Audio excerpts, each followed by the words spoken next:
इसी ज्ञान के क्षेत्र में ये कवि अमृतवाणी आपके बीच में अगले दोहे के माध्यम से ये बताना चाहता है कि ज्ञान अनंत है। आपकी सीमाएं सीमित है, आपकी आयु सीमित है, आपकी क्षमताएं सीमित है। सीमित हैं तो आप हैं, ज्ञान तो अनंत है। तो इस संदर्भ में ये वाणी कविराज पुनः आपसे निवेदन करना चाहता है कि ज्ञान अनंत है। किस रूप में? पार नहीं है ज्ञान का कभी न कर अभिमान, नया नया रोज पढ़ना कर सबका सम्मान।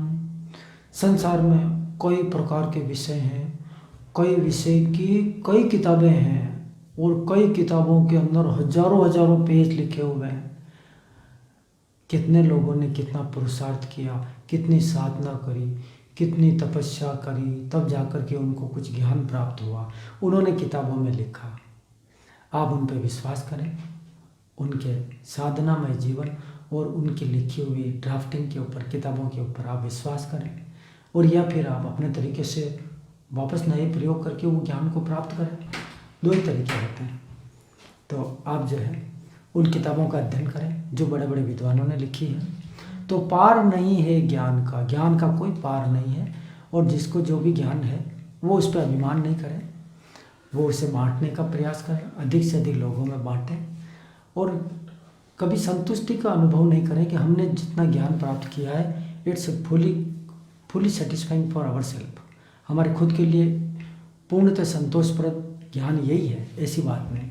ज्ञान अनंत है, आप निरंतर पढ़ें। तो वाणी कविराज दूसरी पंक्ति में आपसे कहना चाहते हैं कि नया नया रोज आपको पढ़ना है, आपको प्रतिदिन अपडेट रहना है।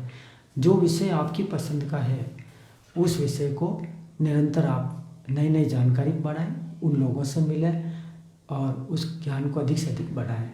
और सबका सम्मान भी करना है। आपको ज्ञान प्राप्त होने के बाद आप में अहंकार नहीं आना चाहिए।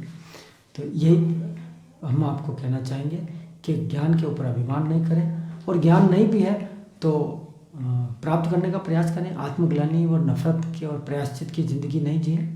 आप नई शुरुआत करें, जितना समय बचा है उसका सदुपयोग करें। और वाणी कविराज ये कहते हैं स्वाध्याय इतनी बढ़िया चीज़ है कि आप प्रतिदिन घंटा 2 घंटा घर पर बैठ करके अपने पसंद के विषय को पढ़ें और पढ़ते रहें, परीक्षा भी देते रहें, सर्टिफिकेट भी प्राप्त करते रहें, डिग्रियाँ भी प्राप्त करते रहें। लगातार आप जिस काम में लगेंगे एक दिन देखना आपकी वो पहचान बन जाएगी। लोग आपका घर ढूंढते हुए आपके पास आएंगे, आपको बहुत दूर दूर तक आपको आमंत्रण दिया जाएगा, यार आपके ज्ञान का कुछ लाभ हमको भी दो। तो मैं चाहता हूँ इस मुकाम तक, ज्ञान की इस ऊंचाई तक आप पहुँच सकें। धन्यवाद। हमारे YouTube चैनल को सब्सक्राइब करें और बेल आइकन को दबाएं ताकि आपको नोटिफिकेशंस मिलते रहें।